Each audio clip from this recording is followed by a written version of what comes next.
வணக்கம் ஃப்ரெண்ட்ஸ், எல்லோரும் எப்படி இருக்கீங்க? நான் உங்ககிட்ட ஒரு விஷயம் சொல்லணும். எல்லாரும் திஷ்டி சுற்றி போடுவோம்.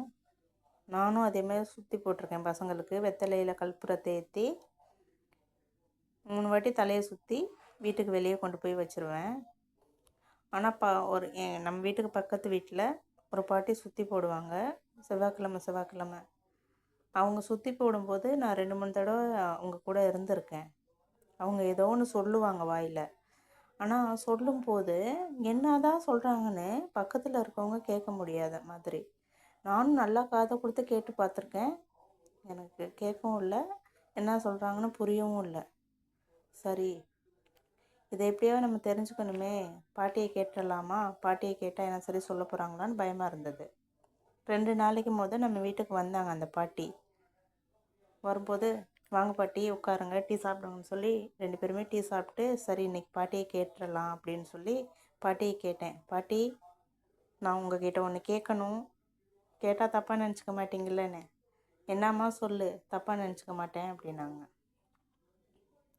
பாட்டி, நீங்கள் சுற்றி போடும்போது நான் 2-3 தடவை உங்கள் கூட இருந்திருக்கேன். நீங்கள் ஏதோ ஒன்று சொல்லி சுற்றி போடுவீங்க, அதை என்னான்னு என்னால் புரிஞ்சுக்க முடியலை. உங்களை கேட்கணுன்னு நினச்சேன், ஆனால் பயமாக இருந்தேன், அதனால தான் கேட்கல. சரி, இன்றைக்கி நீங்கள் வந்தீங்க, உங்கள்கிட்ட இன்றைக்கி கேட்டுடலான்னு தோணுது, அதான் கேட்டேன். அப்படியாம்மா? ஆமாம்மா, பசங்களுக்கு சுற்றி போடும்போது வெத்தலையில் கற்பூரம் வச்சு சுற்றி போட்டுடலாம், எதுவும் சொல்ல தேவையில்ல. வீட்டுக்கோ வீட்டில் உள்ள பெரியவங்களுக்கோ சுற்றி போடும்போது, மிளகாயில் சுற்றி போடும்போது அன் திருஷ்டி, கண் திருஷ்டி, உத்தார் திருஷ்டி, உறவினர் திருஷ்டி, பெற்றவங்க திருஷ்டி, பிறந்தவங்க திருஷ்டி, அடுத்தவங்க திருஷ்டி எல்லாம் வீட்டுக்கு வெளியே வாசலோடு போயிடணும் அப்படின்னு சொல்லி சுற்றி போடணுமா அப்படின்னாங்க. இவ்வளோ நாள் நான் கேள்விப்பட்டதே இல்லை. அவங்க சொன்ன உடனே எனக்கு அப்படியே அதிர்ச்சி ஆயிடுச்சு. திருஷ்டிங்கிறதே நான் நம்ப மாட்டேன். இந்த பாட்டி சொன்னதுக்கப்புறம், திருஷ்டினா எப்படி இருக்கும் பாட்டி, உடம்பு சரியில்லாமல் போகுமா அப்படின்னு கேட்டேன்.